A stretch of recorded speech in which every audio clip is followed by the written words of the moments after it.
Assalamualaikum warahmatullahi wabarakatuh. Sebelumnya perkenalkan, nama saya Aurelia Citra Waldanata dengan nomor NIM C08190110. Di kesempatan kali ini saya akan menyampaikan hasil dari portofolio ujian akhir semester saya tentang mata kuliah Desain Interior 1 yang akan membahas mengenai renovasi proyek hunian tunggal berupa apartemen. Pada materi kali ini, poin-poin yang akan saya bahas ada 3. Yang pertama ada programming, kedua konsep desain, dan ketiga ada gambar kerja. Yang pertama adalah programming. Sebelumnya deskripsi proyeknya adalah proyek ini merupakan renovasi sebuah apartemen studio, yaitu hunian tunggal yang cukup untuk dihuni oleh 1 atau 2 orang, memiliki space terbatas dengan luas 20-30 meter persegi. Sehingga pada proyek kali ini, desainer dituntut untuk mendesain ruangan sempit menjadi ruangan yang efisien, nyaman, dan mampu menunjang pengguna dalam beraktivitas di dalam ruangan. Namun, tetap sesuai dengan keinginan klien. Pada kesempatan kali ini, klien saya bernama Kai Hanifah Hakim, berusia 20 tahun, dan sekarang sedang menjadi mahasiswa biologi. Warna kesukaannya adalah biru, dan hobinya adalah membaca dan menonton film. Keinginan ruang yang diinginkan klien saya yaitu yang pertama, memiliki sirkulasi udara yang baik, tidak pengap, kemudian ruangan dengan furnitur yang multifungsi untuk penyimpanan barang, terdapat tempat khusus untuk belajar, kerja, dan melakukan hobi, kamar mandi tidak terlalu lebar, dapur dibuat sederhana namun harus ada kompor dan kulkas, kemudian tempat khusus untuk cuci baju, tempat khusus untuk ibadah. Kemudian keinginan furnitur yang diperlukan yaitu ada rak khusus untuk meletakkan buku bacaan berupa novel yang dipisahkan dengan rak khusus untuk meletakkan buku, materi, atau file-file kertas yang berkaitan dengan kuliah. Kloset jongkok tidak menghadap kiblat, bak mandi menggunakan ember dengan ukuran sedang, kemudian ada tempat khusus untuk baju kotor. Di list kebutuhan ruangnya ada seperti berikut. Nama ruang, ada kamar tidur, dapur, dan ruang makan, kamar mandi, ruang belajar, hobi, ruang ibadah, dan corner. Di sebelah kanannya ada kebutuhan-kebutuhan yang diperlukan. Kemudian jadwal aktivitas klien saya berupa seperti ini, seperti berikut. Jadwalnya dari pukul 4.45 hingga petang itu termasuk padat dan diisi dengan kegiatan kuliah kebanyakan. Dan akan berakhir sampai sekitar jam 19, mungkin biasanya molor kalau ada rapat tambahan dan sebagainya. Bisa disimpulkan secara singkat skema aktivitas penggunanya seperti berikut. Jadi dimulai dari bangun tidur, kemudian mandi dan wudhu untuk sholat subuh, kemudian dilanjutkan untuk bersiap kuliah daring, bisa bikin kopi dan lain-lain, kemudian masuk waktu zuhur, kembali wudhu, setelah itu sholat, kemudian dilanjutkan dengan makan, istirahat, memasuki waktu asar, wudhu kembali, kemudian sholat asar, dilanjutkan lagi dengan kuliah daring, istirahat, kemudian memasuki waktu maghrib, sholat maghrib, kemudian dilanjutkan dengan makan malam, masuki waktu isya, kemudian sholat isya, terus mengerjakan tugas, dan ditutup dengan istirahat. Di selang-selang waktunya, itu biasanya user gunakan untuk belajar atau bersantai. Pola aktivitas ruang seperti berdasarkan skema yang sebelumnya, ini adalah pola berurutannya. Kemudian dilanjutkan dengan zoning umum, yaitu ada area privat, semi-privat, dan publik. Pada area privat ada area mandi, wudhu, berpakaian, beribadah, dan tidur istirahat. Area privat di sini maksudnya adalah area yang hanya user saja yang menggunakan, bukan orang lain atau secara lebih individual. Kemudian semi-privat yaitu ruangan yang memungkinkan untuk orang lain datang atau berkunjung dan lain-lain, bisa memasak yang digunakan oleh banyak orang secara bersamaan. Memasak, makan, persiapan atau kuliah daring, membaca, rapat atau forum, kemudian nugas, mengerjakan tugas. Kemudian area publiknya adalah bersantai dan main HP. Kemudian ada zoning detail. Ada 3 bagian aktivitas umum, yaitu kegiatan sehari-hari, kemudian ada aktivitas belajar dan aktivitas hobi. Pada aktivitas umum, ada bangun tidur, mandi, berpakaian, wudhu, makan, masak, dan beribadah. Aktivitas belajar seperti biasa, kuliah daring, rapat, forum, nugas. Kemudian aktivitas hobi tentu saja membaca, bersantai main HP, atau mungkin di waktu luang dia bisa menonton film. Diagram adsensi, yaitu keterkaitan antar ruang dekat tidaknya. Jadi ada area user dengan kamar mandi itu dekat, kemudian area user dengan area beribadah itu juga dekat, area user dengan area tidur itu sangat dekat, area user dengan area makan itu dekat. Kemudian dilanjutkan dengan kamar mandi dengan area beribadah sangat dekat. Kemudian kamar mandi dengan area tidur dekat, kamar mandi dengan area makan dekat. Kemudian dilanjutkan dengan area beribadah dengan area tidur sangat dekat, area beribadah dengan area makan jauh, area tidur dengan area makan jauh. Berdasarkan sebelumnya, ini merupakan zone diagramnya. Jadi yang privat ada kamar mandi dan area tidur, semi privat ada area user, area ibadah, area makan, dan dilanjutkan dengan area publik yaitu balkon. Nah, bagian kedua adalah konsep desain dari renovasi apartemen hunian ini. Yang pertama ada masalah dan solusi. Masalahnya, klien menginginkan buku bacaan, novel, dan tugas kuliah diletakkan secara terpisah. Solusinya apa? Yaitu memberi banyak laci atau storage pada ruangan dengan tempat yang terpisah. Kedua, klien tidak menyukai kloset duduk dan kamar mandi yang besar, jadi dibuat tidak terlalu lebar. Jadi solusinya menggunakan kloset jongkok dan mengganti bak air dengan timba yang dapat dipindah-pindahkan. Jadi, ruangan kamar mandi tadi tidak terkesan sempit dan terkesan lega. Masalah ketiga, klien menginginkan harus ada refrigerator atau lemari pendingin, juga tambahan harus ada kompor di dalam dapur. Jadi solusinya menambahkan lemari pendingin pada dapur, juga kompor. Nah, ini ada bagian blocking. Blocking itu pada dana existing lebih diperjelas bagian ini untuk apa, ini untuk apa. Awal masuk ada area beribadah yang hanya digunakan ketika masuki waktu ibadah, kemudian di sebelah kanan ada area tidur, dilanjutkan dengan area user yaitu corner yang mungkin paling sering digunakan oleh user, sebelah kirinya ada dapur atau area makan, tempat user memasak dan sebagainya. Dilanjutkan di sebelahnya ada corner penyimpanan untuk menyimpan kebutuhan di dalam kebutuhan sehari-hari, juga untuk menyimpan baju kotor ada space di pojok situ, kemudian keluar menuju balkon, dan sebelah kanannya ada ruangan untuk kamar mandi. Unsur pembentuk ruang. Jadi secara umum konsep mendesain ruang adalah dengan menciptakan kesan lega, nyaman, dan bersih dengan cara memilih material dengan warna yang tepat untuk diaplikasikan. Ada 3 unsur pembentuk, yaitu yang pertama ada lantai, dinding, dan plafon. Yang pertama, pada lantainya, area tidur, beribadah, area user, dan dapur menggunakan lantai parket kayu dengan finishing melamin clear, agar mudah dibersihkan dan mampu memberi kesan luas. Parket yang digunakan adalah kayu jati, apalagi pada hunian kali ini temanya adalah yang berhubungan dengan natural. Kemudian pada kamar mandi menggunakan lantai batu andesit dengan tekstur agar tidak licin dan mencegah terpeleset. Selain itu, batu andesit memberi kesan sejuk. Yang ketiga ada balkon, menggunakan lantai bermaterial keramik doff dengan warna abu muda agar mudah dibersihkan.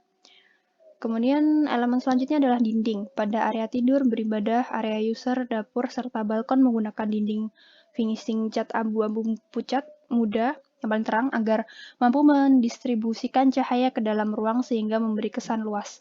Pada dapur, menambahkan keramik pada dindingnya agar minyak dan masakan yang ciprat, mudah dibersihkan, dan tidak mengotori dinding. Selain itu dapat menambah nilai estetik dalam ruang. Yang terakhir, pada kamar mandi, dindingnya menggunakan trasram anti air agar tidak merembes keluar dan memberi batu alam andesit warna gelap yang dapat memberi kesan sejuk di dalam kamar mandi. Namun pada dinding kamar mandi tidak seluruhnya diisi dengan batu andesit, namun dibuat setengah saja, jadi sisanya tetap finishing cat. Yang terakhir adalah plafon. Pada area tidur, beribadah, area user, dan dapur menggunakan plafon kombinasi gypsum board dan kayu lambersing berbau agar tidak monoton dan menambah kesan natural. Pada area plafon tidak dibuat drop ceiling atau upselling, tetapi rata, hanya saja dikombinasikan antara gypsum dan kayu. Pada kamar mandi menggunakan plafon gypsum board dengan warna putih agar ruangan terasa lebih luas dengan tidak menambahkan banyak aksen plafon. Yang ketiga ada balkon. Plafon yang digunakan sama-sama dengan gypsum board dengan finishing cat putih agar terlihat lebih lega dan leluasa.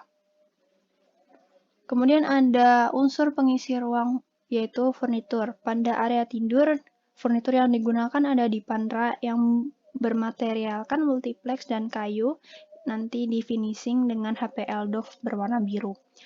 Dan ada pula nakas di sebelahnya bermaterial multiplex, finishing HPL bermotif kayu. Kemudian pada area user ada furnitur meja belajar bermaterial multiplex dengan finishing HPL Dove biru.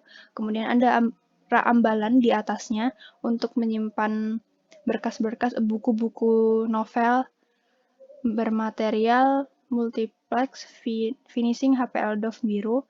Kemudian ada juga kursi belajar bermaterial busa dengan kain tenun warna hitam yang terdapat roda agar bisa dipindah-pindahkan. Kemudian yang terakhir ada dapur. Kitchen base kabinetnya menggunakan material kayu jati dan difinisi dengan melamin clear. Kemudian kitchen wall kabinetnya juga serupa, bermaterial kayu jati dan difinishing dengan kayu solid, finishing melamin clear. Kemudian memasuki pembahasan sistem tata kondisi, ada 5, yaitu pencahayaan, penghawaan, akustik, sistem keamanan, dan sistem keselamatan. Jadi 5 hal ini harus diperhatikan dalam ruangan. Jika pencahayaan dalam apartemen ini untuk menghemat energi, pada siang hari menggunakan cahaya matahari dengan memanfaatkan bukaan yang ada. Pada malam hari menggunakan lampu LED yang lebih hemat energi dayanya. Kemudian pada penghawaannya memanfaatkan bukaan yang ada pada ruangan, salah satunya ada jendela awning yang dapat dibuka tutup. Kemudian juga ada AC sentral tipe kaset yang tersedia di dalam ruangan. Di kamar mandi juga ada exhaust fan agar dapat membantu sirkulasi udara tetap bersih di dalam kamar mandi yang lembab. Kemudian memasuki bagian akustik. Ruangannya tidak menggunakan material akustik tertentu, namun pada bagian dan furniturnya mampu memantulkan suara. Sistem keamanannya menggunakan sistem keamanan setempat, diantaranya kunci pintu, slot, juga lubang intai. Dan yang terakhir, sistem keselamatan, menggunakan alarm kebakaran otomatis berbasis sensor yang diletakkan pada area tertentu yang memungkinkan menimbulkan asap atau api. Jadi diletakkan di daerah kitchen set, bisa juga di atas kasur untuk mencegah hal-hal yang tidak diinginkan. Konsep desainnya pada lantai menggunakan batuan andesit dan kayu. Pada dindingnya menggunakan finishing cat dan batu andesit juga. Ada keramik pula pada daerah kitchen. Kemudian plafonnya menggunakan gypsum board, juga ada kombinasi dengan kayu lambersing merbau. Memasuki bagian pembahasan ketiga yaitu gambar kerja. Pada gambar kerja yang pertama menampilkan denah existing dengan skala 1:20. Jadi di sebelah kiri ada denah existing. Yang pertama dari pintu langsung masuki area tidur di sebelah kanan dengan elevasi lantai 0,3 Kemudian ada area beribadah dengan elevasi lantai yang sama, area user, dapur, area makan, dan di sebelah dapur ada corner. Namun di situ tidak tertulis. Kemudian bila keluar ada balkon dan di sebelah kanan ada kamar mandi. Jadi di kamar mandi ada tempat kloset jongkok dengan elevasi lantai yang lebih ditinggikan dari bagian kamar mandi yang lain. Kedua, ada denah lantai dengan skala sama, 1:20. Jadi, bagian area ibadah, area tidur, area user, area dapur atau area makan itu menggunakan kayu jati parketnya dan difinisi dengan melamin clear. Kemudian di balkon menggunakan keramik matte dengan warna abu-abu. Di kamar mandi menggunakan batu alam andesit, bertekstur dan tidak bertekstur. Bagian bertekstur di bagian tengah dan di pinggir-pinggir menggunakan batu alam andesit yang polos. Bagian ketiga ada denah plafon dengan skala 1:20 beserta titik lampu. Jadi ada downlight, kemudian ada spotlight, ada AC split yang kotak itu, kemudian di sebelah kirinya ada fire sprinkle. Jadi kalau ada asap, airnya keluar dari situ, sedangkan detektornya ada di sebelah kanannya. Kemudian dilanjutkan dengan downlight lagi, ada detektor asap lagi, terus di sebelah kanannya itu fire sprinkle-nya, kemudian dilanjutkan dengan AC lagi. Jadi misalkan user merasa gerah, bisa dinyalakan dua-duanya, namun bila tidak terlalu gerah dan hanya satu bagian saja, bisa memilih salah satu AC untuk dinyalakan. Kemudian di area user dan area tidur itu ada spotlight di bagian temboknya. Di bagian dapur ada juga spotlight di atas tempat penyimpanan. Kemudian untuk di kamar mandinya menggunakan dua downlight agar lebih terang dan ada exhaust fan di antaranya agar ruangan tidak terasa pengap dan tetap segar. Di bagian balkon menggunakan satu downlight, terus ada fire sprinkle dan juga detektor asapnya atau api. Kemudian bagian keempat adalah denah furnitur dengan skala 1:20. Jadi bagian area tidur ada furnitur dipan, juga ada dilengkapi lemari seperti rak begitu untuk menyimpan barang-barang yang kecil, dan di bawah dipan itu ada lemari yang cukup untuk menyimpan baju, karena baju klien saya tidak terlalu banyak, jadi tidak memerlukan banyak tempat untuk khusus menyimpan baju. Kemudian pada area user ada meja belajar, juga rak ambalan di atasnya. Kemudian di bagian dapur atau area makan tentu saja ada kitchen set, di pojoknya ada kitchen dan di sebelah kompor ada kulkas. Pada kamar mandi ada kloset jongkok, dan karena menggunakan ember atau timba yang dapat dikeluar atau dimasukkan, maka tidak ditampilkan dalam denah furnitur kali ini. Gambar selanjutnya adalah gambar potongan AA. Jadi ini adalah tampak yang akan terlihat dari sisi potongan AA. Ada dipan dan raknya, kemudian ada nakas di sebelahnya, kemudian di sebelahnya lagi ada kulkas. Itu masuk, kalau ada di ruangannya itu ada di ujung dipan, ada di ujung karena di sebelah kitchen, jadi masuk dalam gambar potongan ini. Kemudian gambar potongan BB yaitu sebaliknya, satunya itu ada gambar kitchen set di sebelah kiri, atasnya ada kitchen wall cabinet, kemudian di sebelah kanannya ada area user atau tempat belajar, laci dan lain-lain, dan di atas ada rak ambalannya. Nah, ini spotlight yang saya maksud tadi di atas ambalan gitu. Jadi misalkan malam hari tidak terlalu memerlukan banyak lampu, bisa menggunakan lampu spotlight itu. Kemudian ini adalah potongan CC. CC yaitu bagian yang menampilkan sisi dari area tidur, area user, dan kamar mandi. Jadi seperti ini tampaknya. Kemudian pada bagian kamar mandi menggunakan dinding truss ram kedap air, jadi airnya tidak merembes ke luar ruangan. Kemudian dinding bata andesitnya itu pada dinding menggunakan yang polos, jadi tidak bertekstur, dan tidak seluruhnya dindingnya nggak full, hanya bagian itu saja. Kemudian pada potongan terakhir ada potongan DD. Ini menampilkan daerah kitchen set.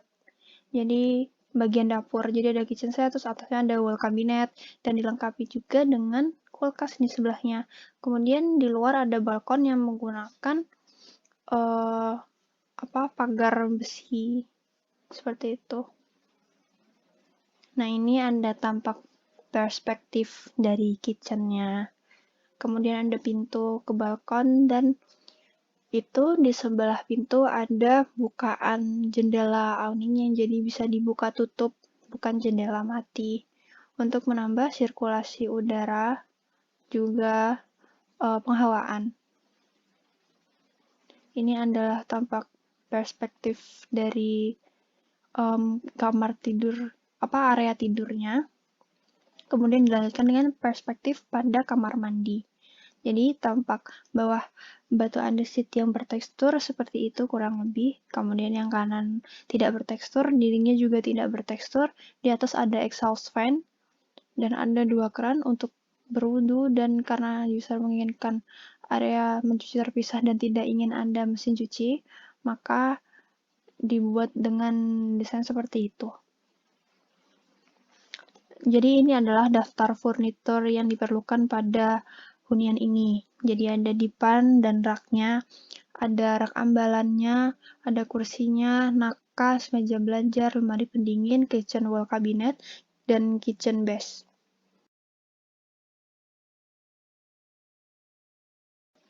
Kemudian dilanjutkan dengan gambar tampak furnitur.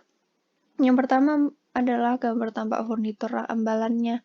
Jadi pada sisi samping dapat terlihat hanya dua skat saja, namun tampak depan yang dapat dilihat dari area tidur itu terdapat ada beberapa skat. Tampak atas seperti itu, tampak potongan, kemudian tampak belakangnya terlihat sama, hanya ukuran saja yang berbeda.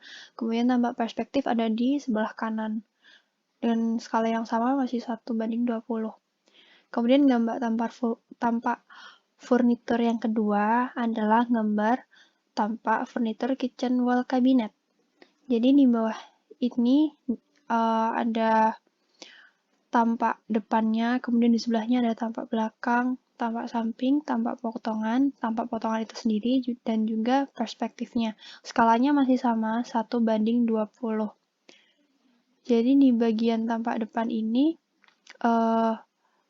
dapat dilihat di situ ada dua lemari ya, seperti lemari begitu, ada pintunya. Di bawahnya itu adalah cooker hood atau penyedot asap untuk memasak. Sebelahnya tidak terdapat pintu karena untuk meletakkan bahan-bahan masakan yang digunakan sehari-hari agar tidak sulit untuk digunakan. Kemudian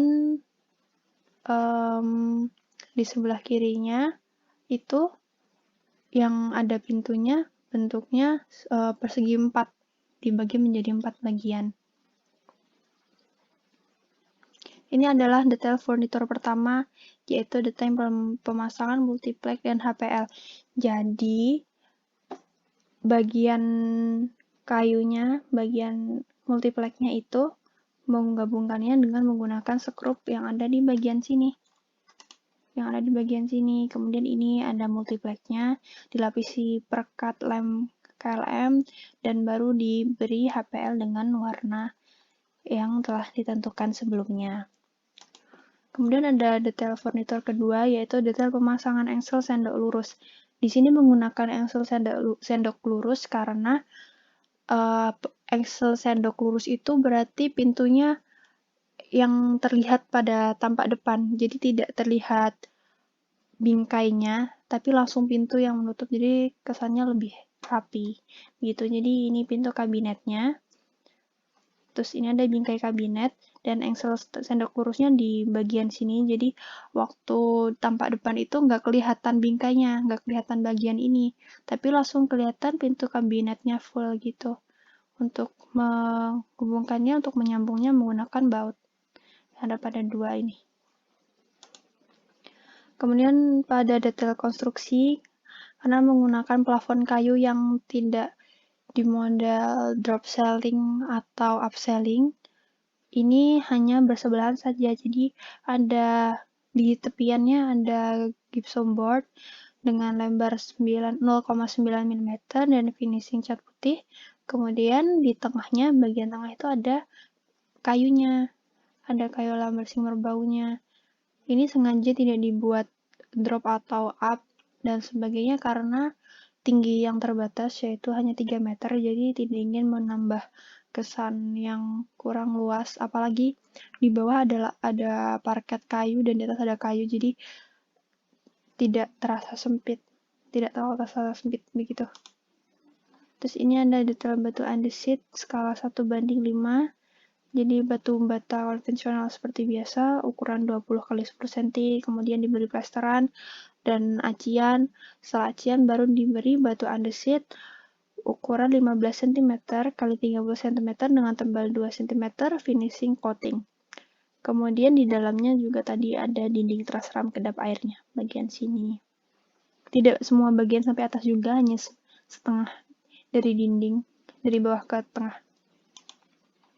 Kemudian ini ada contoh gambaran aksonometri ruangannya. Jadi ini adalah memasuki bagian color scheme. Jadi pada hunian ini kombinasi warna yang digunakan ada warna coklat, biru, dan abu-abu. Dapat dilihat dari sini. Ini hanya sebagian kecil, namun pada intinya yang banyak digunakan adalah warna tiga tadi itu, ada coklat, abu-abu, dan biru. Terima kasih, kurang lebihnya saya mohon maaf, saya akhiri. Wassalamualaikum warahmatullahi wabarakatuh.